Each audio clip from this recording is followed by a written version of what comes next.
Olá, queridos, eu sou o pastor Paulo Roberto com 5 minutos de café, palavra e oração. Livro de 2 Reis, capítulo 7, versículo 2. A parte B nós lemos: E eis que ainda que o Senhor fizesse janelas no céu, poder-se-ia fazer isso quando as tragédias nos visitar. Não duvide de Deus.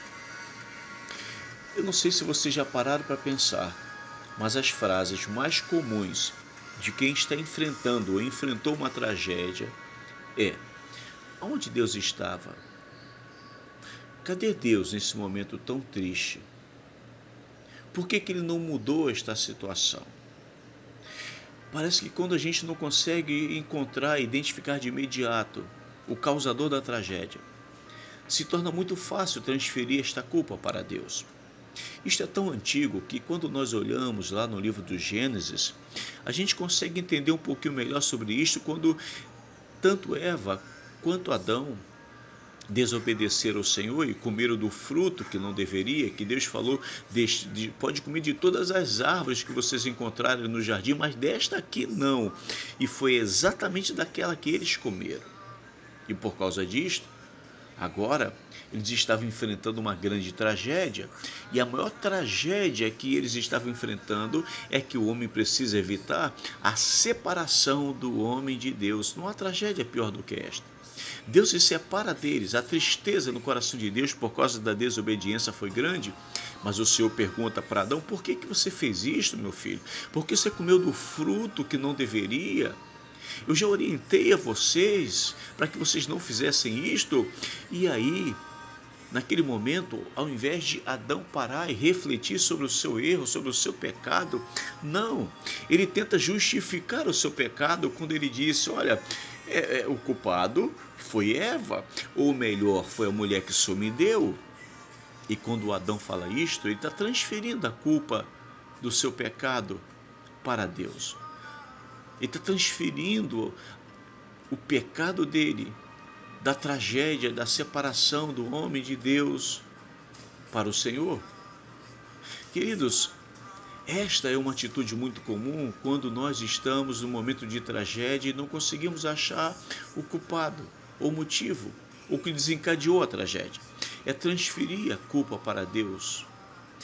Eu não consigo esquecer de ter chegado alguns meses atrás de uma residência em que uma pessoa tinha acabado de morrer. Eu percebi que o ambiente estava muito triste. Os filhos daquela pessoa que morreu, os familiares, estavam chorosos, lamentando a perda de alguém que eles amavam. Mas quando eu mal consegui entrar na casa, a esposa dele veio em minha direção, a esposa da pessoa que faleceu. Me segurou pela camisa e disse: pastor, porque Deus matou meu marido? Naquele momento, confesso que eu não tinha muito o que falar para aquela senhora, porque não foi Deus que matou o seu esposo. Deus não era o culpado daquela situação, mas ela estava me perguntando por que Deus matou meu marido. Ela acreditava que foi Deus que fizera isto. E aí eu comecei a me recordar de quantas vezes os seus filhos disseram: pai, cuida da saúde. Pai, o senhor tem algumas doenças, precisa tratar. Pai, melhora a sua qualidade de vida, mas isto não aconteceu. E, infelizmente, o tempo foi se passando e os problemas, a saúde foi se agravando até que ele faleceu.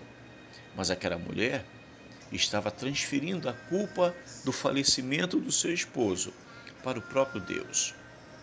Estas são as frases comuns. Porque Deus matou meu marido? Porque Deus não estava no momento tão difícil da minha vida? Perceba que este capitão agora, do texto que eu acabei de ler para vocês, o capitão, que era o braço direito de Jorão, agora ele está usando de uma outra frase, e a frase é o mesmo que dizer: eu duvido que Deus possa mudar esta situação. Perceba que o profeta tinha dito que Deus iria abençoar Samaria, que ia tirar aquela situação que eles estavam vivendo, ia mudar a tragédia em bênçãos. Mas ele disse: eu duvido, nem que Deus abra janelas nos céus, poderia acontecer alguma coisa, fazer alguma coisa além disso, eu duvido. E aí, infelizmente, a profecia veio contra ele e disse: olha, vai acontecer, mas você vai até ver a bênção chegar, mas você não vai desfrutar dela. E a gente vai lendo a história, vai ver que realmente Deus abençoou, tirou o povo daquela situação. Vamos ler isso, ver isso no restante da história, das mensagens, mas ele não conseguiu desfrutar da bênção porque duvidou de Deus e ele morreu pisoteado. Que Deus tenha misericórdia de nós, que a gente não entre por esse caminho de duvidar de Deus. E eu te peço, Jesus, em teu santo e poderoso nome, nos ajude, nos livre da incredulidade, em nome de Jesus. Amém.